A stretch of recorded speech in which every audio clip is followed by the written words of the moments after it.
અમદાવાદથી મહત્વના સમાચાર સામે આવી રહ્યા છે। અમદાવાદ મેટ્રો સિટીમાં બદમાશોએ પોલીસને બાનમાં લીધી હતી। મેટ્રો સિટી અમદાવાદની સ્થિતિ એવી થઈ ગઈ છે કે બદમાશોને પોલીસનો કોઈ જ ડર રહ્યો નથી। અસામાજિક તત્વો હાથમાં હથિયારો લઈને ફરતા હોવાના અનેક વખત વિડીયો વાયરલ થયા છે।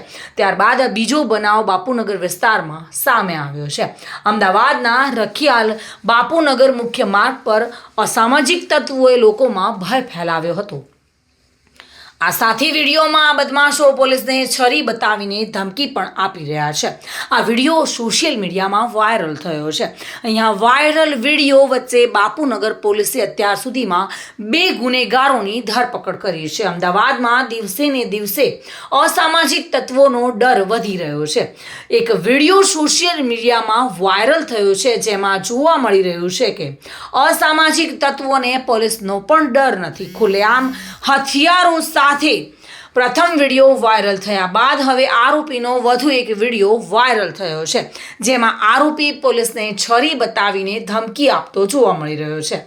બીજી તરફ પોલીસ કર્મીઓ વાહનમાંથી પીછો કરી રહ્યા હોવાનો વિડીયો હાલ સોશિયલ મીડિયામાં પણ વાયરલ થઈ રહ્યો છે। આ દરમિયાન પોલીસે આરોપી સમીર ઉર્ફે ચીકના મહેબૂબ મિયા શેખની ધરપકડ કરી વધુ તપાસ હાથ ધરી છે।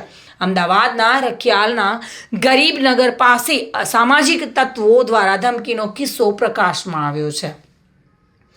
આ તત્વોએ મુખ્ય માર્ગો પર તલવારો લઈને આતંક મચાવ્યો હતો જેમાં રખિયાલ બાપુનગર મુખ્ય માર્ગ પર અસામાજિક તત્વોએ લોકોમાં ભય ફેલાવ્યો હતો। તલવાર જેવા ઘાતક હથિયારો સાથે અસામાજિક તત્વોનો વિડીયો વાયરલ થયા બાદ હવે પોલીસની કાર્યવાહી પણ સામે આવી છે।